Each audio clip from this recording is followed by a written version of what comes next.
अगर पत्नी और पति साथ नहीं रहना चाहते तो अब उनको मिल जाएगा तलाक।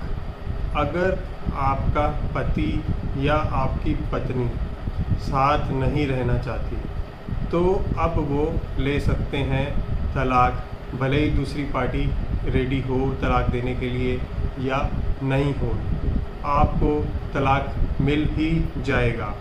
अब ऑनरेबल सुप्रीम कोर्ट की जो ये लेटेस्ट जजमेंट आई है, उन्होंने क्लियर कर दिया है कि अगर एक पार्टी साथ नहीं रहना चाहती और शादी आगे नहीं चल सकती तो उनको तलाक दे दिया जाएगा। मैं advocate Sushil Kumar Munjar, welcome to my channel. Please subscribe my channel, like and share the video. आज की वीडियो का जो टॉपिक है कि अगर आपकी पत्नी या पति आपको तलाक नहीं दे रहे और जो दूसरी पार्टी है वो तलाक लेना चाहती है, तो इस इशू पे ऑनरेबल सुप्रीम कोर्ट की एक लेटेस्ट जजमेंट आई है। पहले भी आई थी 2023 में, अब फर्दर 2024 में फिर उसी जजमेंट को रेफ़र करते हुए ऑनरेबल सुप्रीम कोर्ट ने सर्टेन डायरेक्शंस दी हैं और डिवोर्स ग्रांट कर दिया है। तो आइए देख लेते हैं इस केस के फैक्ट्स क्या है। इस केस में ये देखा गया कि पति साथ नहीं रहना चाहता था और पत्नी उसको तलाक नहीं दे रही थी, तो सुप्रीम कोर्ट ने अपनी जो डिस्क्रिशनरी पावर है आर्टिकल 142(1) के अंदर उसका इस्तेमाल किया और बहुत सारी सर्टेन डायरेक्शन दी कि पति नहीं रहना चाहता साथ में और पत्नी तलाक भी नहीं देना चाहती, तो भी उनके पास आर्टिकल 142(1) के अंदर डिस्क्रिशनरी पावर है कि वो विदाउट गोइंग इनटू मैरिट पे ना जाके 142(1) के अंदर आपको तलाक दे सकते हैं। अगर आपकी पत्नी नहीं भी रेडी है तलाक देने के लिए तो भी तलाक मिल जाएगा, या आपका पति रेडी नहीं है तलाक देने के लिए तो भी उनको तलाक मिल जाएगा। तो आइए जान लेते हैं इस केस के फैक्ट्स क्या हैं। इस केस में 91 में शादी होती है और लगभग 14 साल तक पति पत्नी एक साथ रहते हैं और 14 साल के बाद पति रहना नहीं चाहता और डिवोर्स का केस फाइल करता है और ये एलिगेशन लगाता है कि जो पत्नी है उसको इल ट्रीटमेंट देती है, और इस ग्राउंड के ऊपर वो डिस्ट्रिक्ट कोर्ट में डिवोर्स का केस फाइल करता है और अनफॉर्चुनेटली वहाँ पे उसको डिवोर्स ग्रांट नहीं होता। फिर वो हाई कोर्ट में जाता है और हाई कोर्ट में भी सेम होता है कि उसको वहाँ पे डिवोर्स नहीं मिलता। तो फाइनली ये केस ऑनरेबल सुप्रीम कोर्ट के सामने आता है और वो ये रिक्वेस्ट करते हैं कि इरिट्रेबल ब्रेकडाउन के ग्राउंड पे ही मैरिज को डिसॉल्व कर दिया जाए।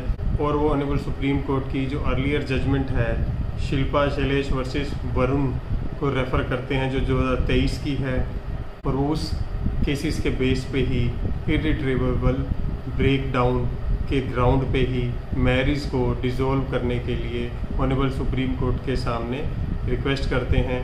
और ऑनरेबल सुप्रीम कोर्ट ने उस केस में जो सर्टेन डायरेक्शंस दी, गाइडलाइन दी, उसको यहाँ पे रेफ़र किया गया। आइए देखते हैं क्या क्या डायरेक्शंस दी।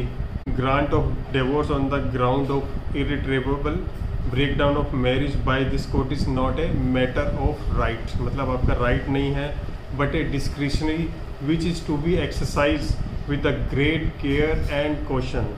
ये डिस्क्रिशनरी है जो विद ग्रेट केयर और कॉशन से, सावधानी से ही इस्तेमाल की जाएगी। Keeping in mind several factors ensuring that the complete justice is done to both the parties. It is obvious that the court should be fully convinced and satisfied that the marriage is totally unworkable।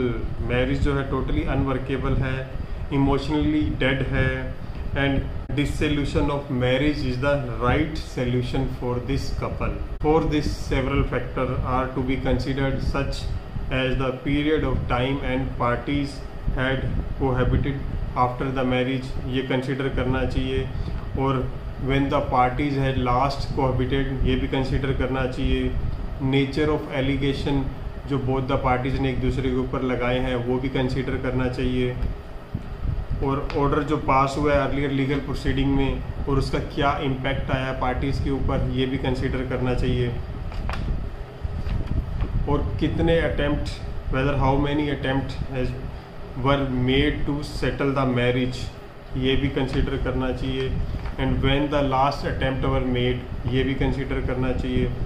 The period of separation should be sufficiently long, period of separation long होना चाहिए and anything about the 6 years होना चाहिए, तो ही ये irretrievable breakdown marriage का ground consider किया जाएगा।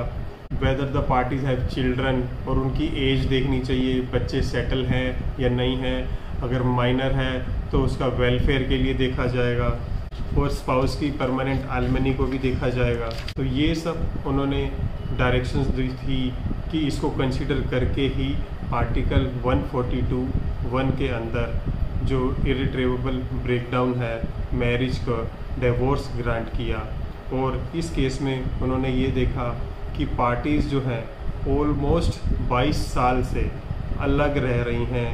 जो 91 में शादी हुई, उसके बाद उन्होंने 14 साल साथ रहे, उसके बाद उसके हस्बैंड ने, पार्टी ने डिवोर्स फाइल कर दिया और तब से वो अलग रह रहे हैं और 2002 में ही लास्ट रिसाइड कर रहे थे एक साथ। और जो चिल्ड्रन है अब वो मेजर हैं और दोनों के दोनों चिल्ड्रन सेटल हैं। तो इस केस के फैक्ट्स के बेसिस पे ही उन्होंने आर्टिकल 142(1) में इरिट्रेवेबल ब्रेकडाउन का डिक्री उनको दे दी, डिवोर्स की डिक्री दे दी।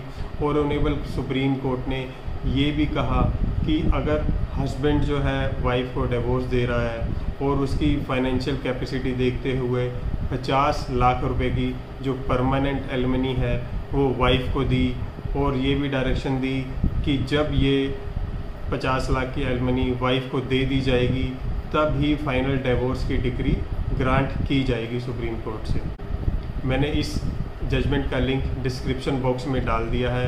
अगर आप पूरी जजमेंट पढ़ना चाहते हैं तो वहाँ से जाके पढ़ सकते हैं। और अगर आपको ये वीडियो अच्छी लगी तो please like and share the video. Thanks for watching.